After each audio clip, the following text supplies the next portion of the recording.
कोई मैदान जंग पे उतरता है कि वो किसी की ताकत की परवाह नहीं करता, सामने कौन है, तादाद कितनी है, आखिर वजह क्या है।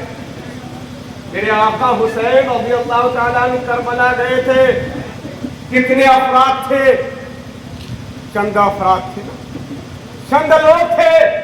दूसरी तरफ फौजों की तादाद हजारों में थी, लेकिन आलम यह था मेरे हुसैन घबराए नहीं, क्योंकि पैगंबर आजम सल्लल्लाहु ताला अलैहि वसल्लम इरशाद फरमाते हैं कि शहीद को शहादत पाने से पहले उसको जन्नत में उसका मकाम दिखा दिया जाता है, जन्नत में उसका मकाम दिखा दिया जाता है। अब जो इंसान शहादत पाने के बाद, शहीद होने के बाद अल्लाह ने जो उसका मकाम रखा है जन्नत में, वो मकाम देख ले तो फिर आप और हम अंदाजा कर सकते हैं, सोच सकते हैं कि क्या वो इंसान दुनिया की कोई चीज को अपने पास रखना गवारा करेगा। नहीं नहीं, क्या दुनिया की कोई मोहब्बत होगी कि उसके कदम को डगमगा दे। नहीं नहीं, अज़ीज़ाने मिल्लत इस्लामिया, क्योंकि वो तो देख रहा है कि मेरे शहादत के बाद मुझे क्या मकाम मिलने वाला है। अज़ीज़ाने मिल्लत इस्लामिया, यही वजह है कि जब शहीद मैदान जंग पे आते हैं, आने के बाद एक तरफ खुदा को रसूल के दुश्मन होता है, एक तरफ ये तन्हा इस्लाम का शेर होता है। अल्लाहू अकबर, न किसी जमाने के जफाकश की परवाह करता है, न किसी ताकत तो कुव्वत की परवाह करता है, ना तो फिर जो है फौजों की तादाद का तादाद की परवाह करता है। वो ये नहीं देखता है उनके निगाहों के सामने सिर्फ तो अल्लाह ने उसके लिए इनाम तैयार कर रखा है, वो इनाम पर उसकी निगाह रहती है। अब फिर क्या होता है, तलवार उठाता है, जिधर का रुख करता है उधर की सफेद उलट पलट देता है। अज़ीज़ाने मिल्लत इस्लामिया, वो तो यही तसव्वुर करता है कि यहाँ तलवार मेरी गर्दन पे चलेगी, वहां मुझे जो है जन्नत पे मेरा मकाम मिल जाएगा।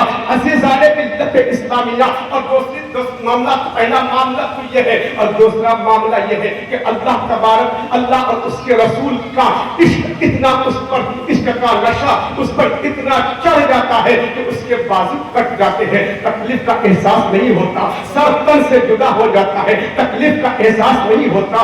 मैं जिस्म पे घोड़े दौड़ रहे होते हैं, तकलीफ का एहसास नहीं होता। अब मैं आपको कहना चाहूंगा, अज़ीज़ाने मिल्लत इस्लामिया, करबला की सरजमीन पर आका हुसैन के साथ क्या मामला पेश नहीं आया? ये सारे मामला पेश आए क्या मेरे आका हुसैन ने या उनके रुफ़क़ा ने कभी किसी का कदम पीछे हटा?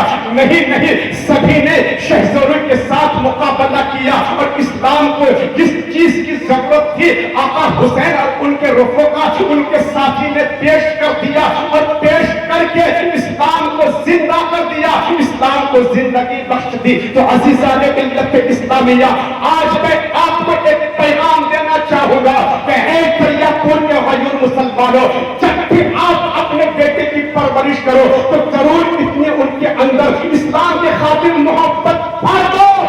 जब इस्लाम को जरूरत पड़े खून की, वो खून देने के लिए तैयार हो जाए। लेकिन आज मैं आपसे कहना चाहूंगा, आज हमारे और आपके सामने मेरे नबी के नामों पर हमला हो रहा है, मुस्तफा जाने रहमत सल्लल्लाहु ताला अलैहि वसल्लम की सीरत पे दावा डाला जा रहा है, लेकिन हम भी खामोश हैं। लेकिन वो लोग कैसे थे, कहां, और जब जिस वक्त भी इस्लाम को जरूरत पड़ी कुर्बानी करके इस्लाम सुभान अल्लाह।